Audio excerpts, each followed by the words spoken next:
Começa agora o programa da PIB-JF, uma igreja semelhante a Jesus. Hoje, o pastor Aloísio Penido dá início a uma série de mensagens sobre o final dos tempos. E nesta manhã, ele fala sobre a volta de Jesus. E nós viemos às ruas saber se as pessoas acreditam que Jesus irá voltar. As escrituras dizem que ele vai voltar. Eu espero que ele volte, acredito que ele vai voltar. Olha, Jesus já veio, ele não retorna mais, já teve a oportunidade, já nos deu a oportunidade, estávamos com ele não retorna mais. A própria palavra diz, né, que ele virá, entendeu? E temos que estar preparados. Tudo nos indica essa volta. Essa volta pode se dar de várias formas dentro de nós, como nós a enxergarmos. Eu creio porque todos os fatos que a Bíblia relata sobre a volta de Jesus estão acontecendo, né? Guerras, rumores de guerra, brigas entre pais e filhos, tudo isso acontecendo já mostra que a volta dele está bem próxima mesmo, então eu acredito. Muitas pessoas acreditam sim que Jesus irá voltar, e nós damos graças a Deus por isso. Mas infelizmente, muitos ainda não acreditam na volta de Jesus e muito menos em sua existência. Mas e você? Acredita na volta de Jesus? Se você tem alguma dúvida sobre este assunto, fique atento agora na mensagem do pastor Aloísio Penido. Apocalipse, capítulo 12.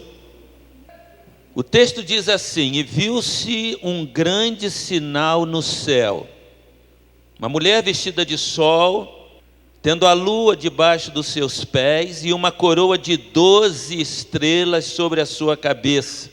Estava grávida e com dores de parto, e gritava com ânsia de dar à luz.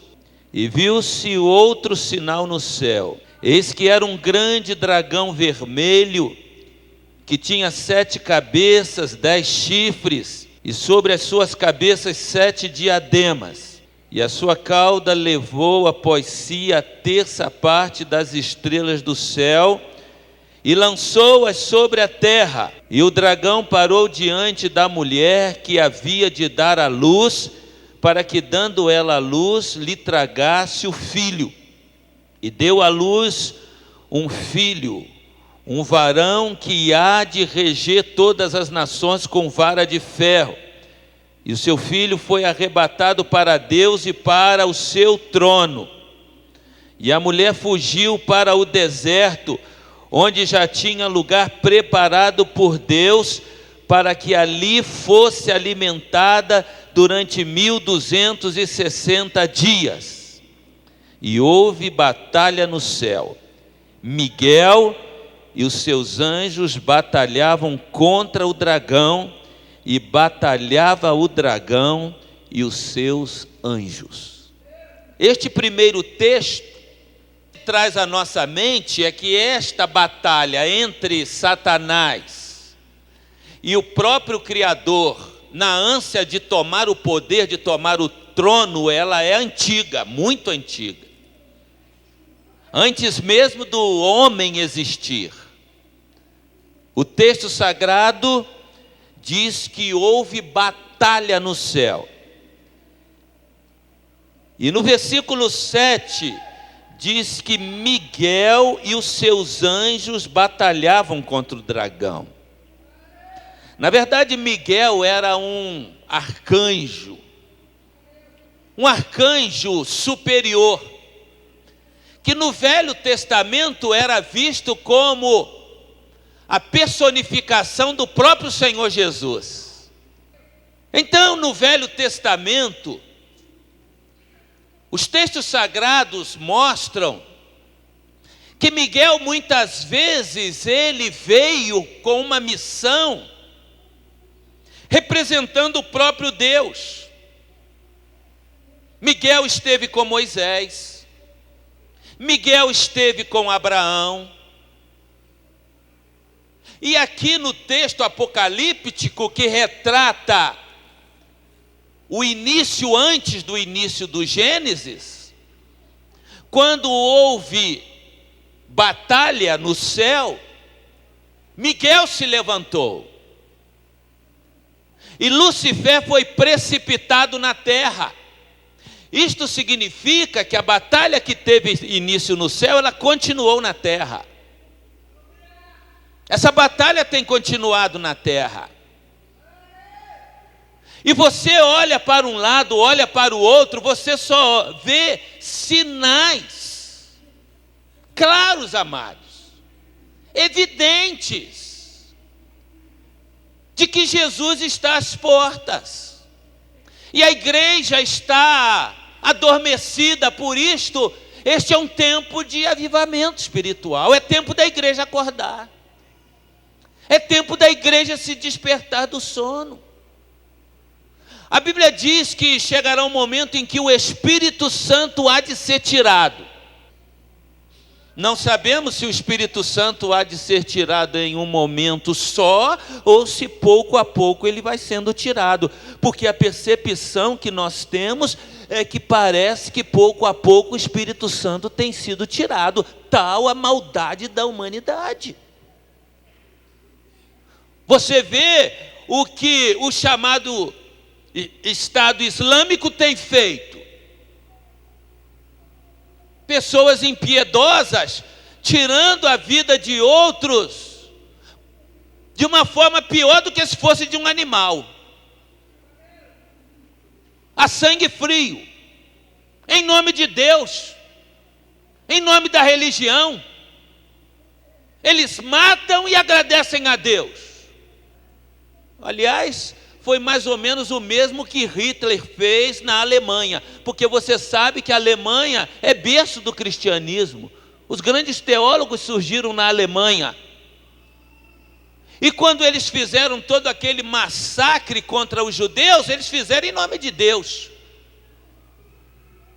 E a tese era esta: eles mataram Deus, eles mataram o Filho de Deus, então tem que ser eliminado. Foi a tese para que homens simples, até tementes a Deus, empunhassem armas para matar os judeus.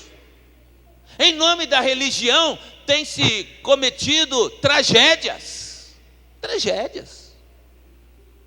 Como se isto não bastasse, e eu vejo agora com os atentados provocados pelo Estado Islâmico, o povo judeu sendo conclamado a voltar para a nação de Israel, num cumprimento das profecias de Isaías, que diz que no final dos tempos a nação de Israel se retomaria como nação, como povo. Eles voltariam para a sua terra. As evidências estão aí. Eu li o capítulo 12 de Apocalipse e fala sobre Miguel. E é interessante que quando eu leio o livro de Daniel, você sabe, este livro foi escrito há mais ou menos 650 anos antes de Jesus nascer. Daniel fala de muitos mistérios, como Ezequiel e como João em Apocalipse. Mas ele diz algumas coisas que a cada momento têm se tornado mais claras. Porque ele diz assim: naquele tempo, se referindo a este tempo. Capítulo 12 de Daniel. Naquele tempo se levantará Miguel. Se levantará Miguel, o grande príncipe, o arcanjo Miguel. Na ideia deles, o Jesus que nós conhecemos hoje era o Miguel do Velho Testamento.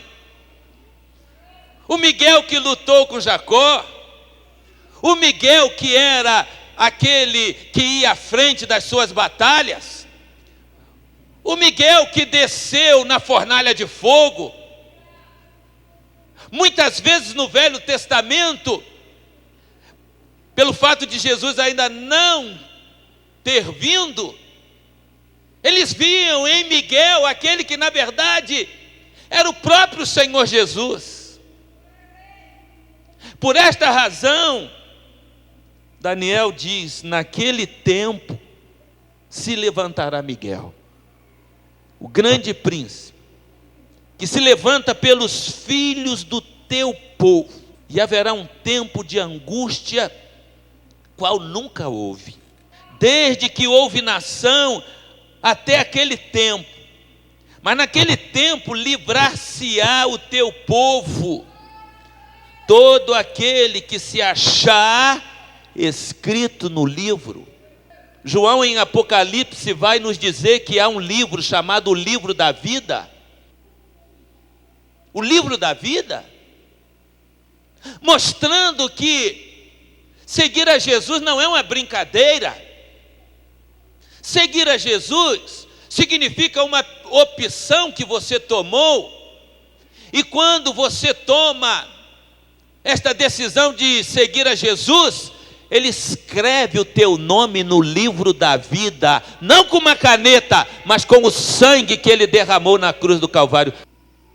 É importante você saber o que o texto está nos dizendo.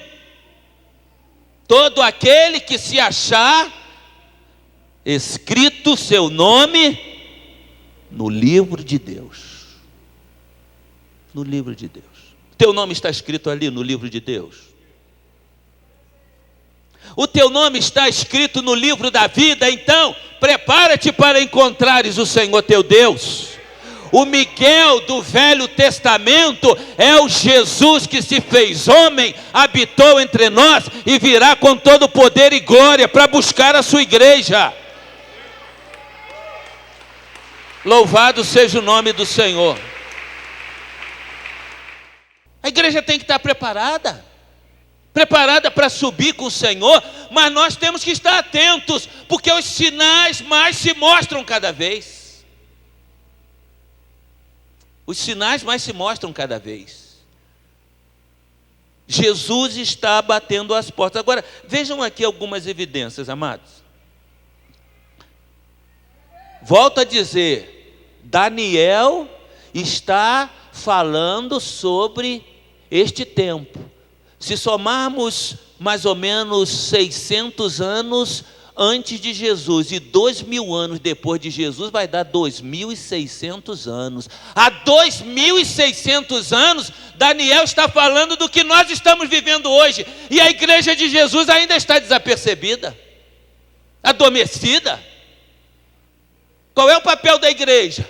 Se não buscar o Espírito Santo e ganhar o mundo perdido para Cristo. Esta é a nossa missão. Nós não podemos estar brincando com o tempo.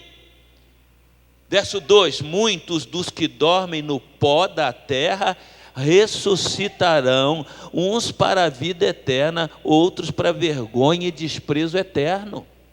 Muitos, porque os salvos ressuscitarão primeiro. João esclarece isso no livro de Apocalipse. E você não tem que ter medo disso. Não é para ninguém ter medo, é para estar atento. Jesus diz: vigiai. Vocês não sabem a que hora da noite vai chegar o ladrão? Então estejam atentos. Vocês não sabem a que hora virá o vosso Senhor, se pela manhã, pela tarde ou pela noite. Portanto, vigiai. Porque quando Ele vier, muitos dos que dormem, dos que já morreram, vão ouvir a voz do Senhor. Levantem-se, chegou o momento, chegou a hora, e os salvos ressuscitarão primeiro. Ressuscitarão e viveremos para sempre. Meus amados, eu vejo como é maravilhosa a história da nossa salvação. Porque Deus, Ele se manifestou, Deus, Ele decidiu se manifestar para os seus filhos no Velho Testamento, na personificação de um anjo, ou de outros anjos. Deus decidiu se humilhar e tomar a forma humana na pessoa de Jesus Cristo. Ele decidiu se humilhar e tomar a forma humana. E Ele deixou Jesus entre nós pelo seu Espírito Santo. E às vezes nós não temos dimensão do papel do Espírito Santo. Mas o papel do Espírito Santo é deter todo este mal, muito mais do que nós imaginamos. Porque se o Espírito Santo já tivesse de tudo sido tirado, meus amados, a própria Bíblia diz que talvez poucos ou ninguém se salvaria, ninguém suportaria. O papel do Espírito Santo, mais do que qualquer coisa, é deter o poder do mal. Deter o poder do mal. Eu não sei se você pegou esse tempo, mas no meu tempo de infância, adolescência, lá no estado do Rio de Janeiro, a luz no Brasil acabava, apagava tudo. 6 horas da tarde acabava a luz. E eu não me esqueço muitas vezes que eu vi pessoas tramando algum mal para quando a luz apagasse. Nós vamos pegar ele na hora que a luz apagar. Nós vamos fazer isso na hora que a luz apagar. Nós vamos entrar naquela casa, nós vamos pegar aquele cara, nós vamos fazer isso, nós vamos fazer aquilo. E quantas meninas ficaram grávidas naqueles momentos que a luz apagava? É na escuridão que o mal aflora. É na escuridão que o mal aflora. E o mundo está tão perdido que o mal tem aflorado de uma forma assustadora. Assustadora. Mas naquele tempo se levantará Miguel. Naquele tempo, quando você pensar que não tem mais jeito, que não tem mais esperança, Jesus Cristo há de vir com todo o seu poder e glória para pôr fim a toda essa história e dar vitória à igreja de Jesus Cristo. Por isso a igreja precisa estar preparada, meus amados. Os entendidos resplandecerão como o resplendor do firmamento. E o que muitos ensinam a justiça, refugirão como as estrelas, sempre e eternamente. Tu, Daniel, fecha estas palavras, sela este livro até o fim do tempo. Muitos correrão de uma parte para outra, e a ciência se multiplicará. Meus irmãos, nunca houve tanta ciência como em nossos dias. Na década em que eu nasci, 1950, até ali pouca coisa ou nada tinha acontecido. Nos últimos 50 anos, uma verdadeira revolução tecnológica tomou conta do mundo. Aliás, alguns especialistas dizem que o mundo começou a mudar, na verdade, a partir do século 17. A partir do século 17, o mundo começou a mudar de uma forma tremenda em direção ao afastamento de Deus e a sua autodestruição. Foi a partir do século 17 que surgiu o marxismo. E o marxismo trazia a ideia do ateísmo de uma forma contundente. E as pessoas passaram de uma forma como nunca a defender, como parte da sua crença, de que Deus não existe. E não adianta você achar que o ateu não crê, ele crê, só que a sua crença é negativa. Mas foi a partir daí também que surgiram as teses de Freud, de que o homem tem a própria resposta. A resposta que você precisa está em você. E a psicologia avançou no mundo. Mas foi também a partir daí que surge a tese da evolução. E o homem agora não é produto da criação de Deus, mas o homem, o ser humano é produto do acaso. E o mundo se perde por completo. Porque se Deus não é a causa, se Deus não é a razão do seu existir, então pode matar, pode morrer, pode fazer o que quiser, porque não há mais a quem prestar contas. E o texto de Daniel diz: a ciência se multiplicará. Os homens vão correr de uma parte para outra.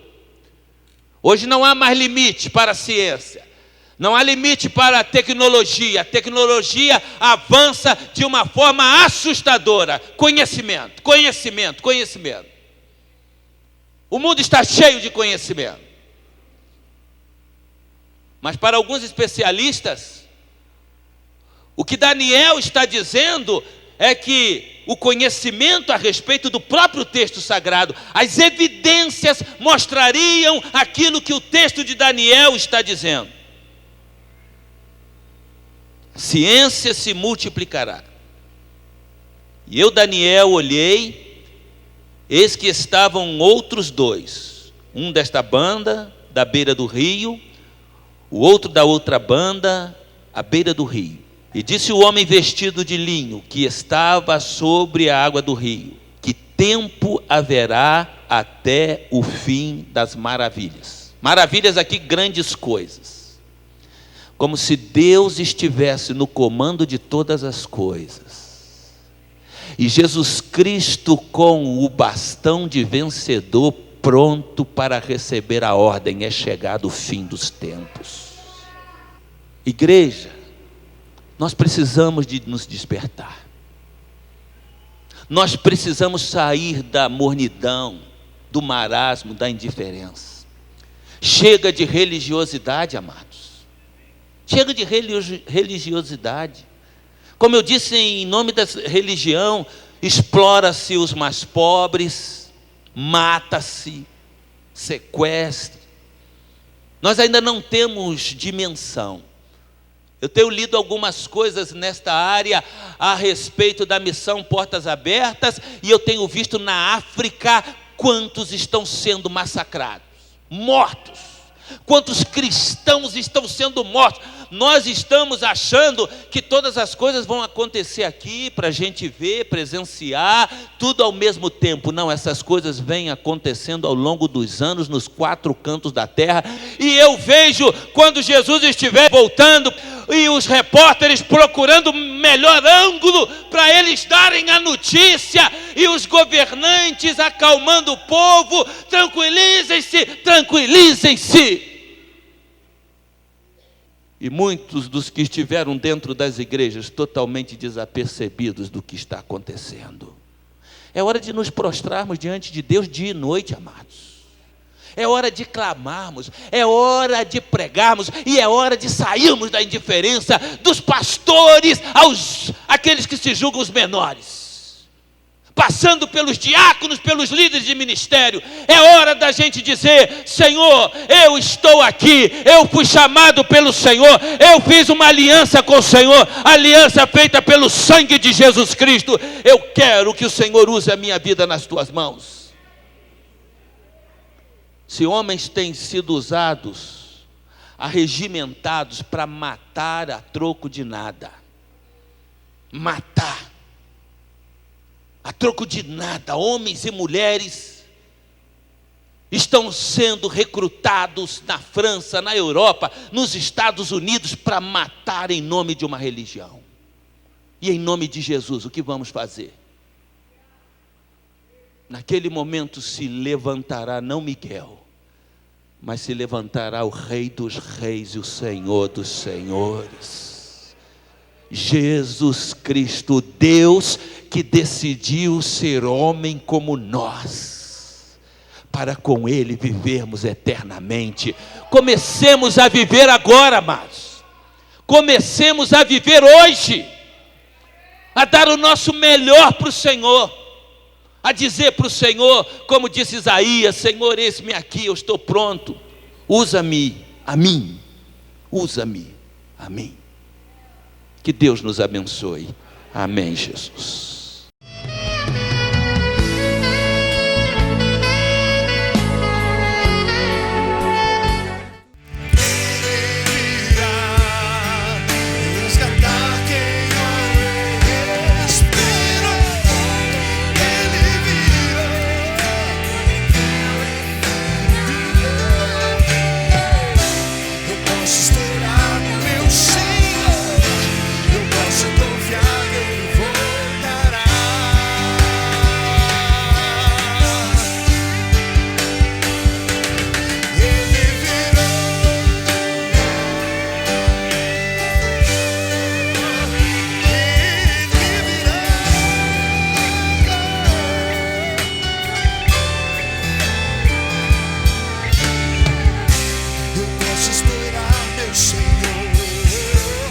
Posso confiar.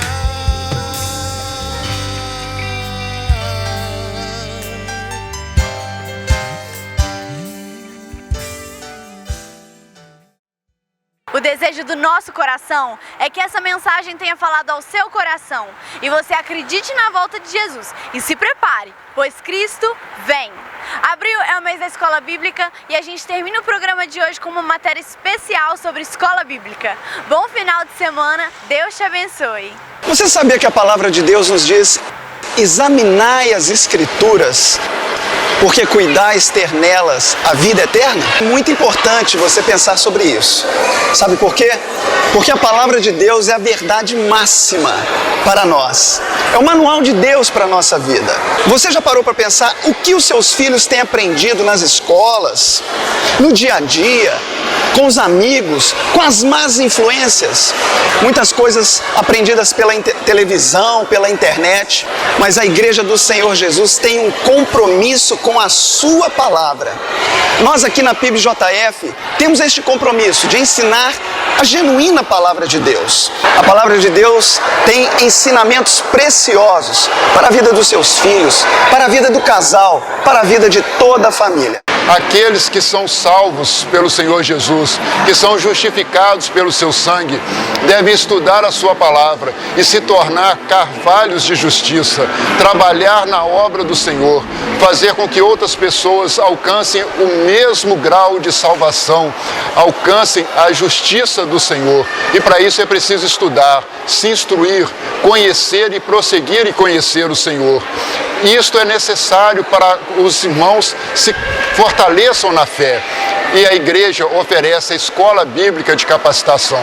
E você deve se dedicar ao estudo como um carvalho de justiça, como plantação do Senhor, para que a sua glória seja revelada ao mundo. Eu faço parte da classe dos adolescentes e para mim é uma coisa maravilhosa. A gente aprende mais da palavra de Deus, de como a gente pode aplicar no mundo hoje em dia, né? A gente ser sal e luz. A escola bíblica capacitadora é a estratégia da igreja para tornar o Senhor Jesus e o próprio Deus conhecido para você, para que você desfrute de todas as bênçãos da vida eterna. Porque é impossível o cristão ter uma vida plena em Deus se ele não tiver conhecimento. Precisamos ter o conhecimento para sabermos manejar bem a palavra da verdade, como orienta o apóstolo Paulo em sua carta a Timóteo. Precisamos estar sempre preparados para ter a palavra certa, no momento adequado, para levarmos resposta e esperança àqueles que ainda não conhecem o Senhor.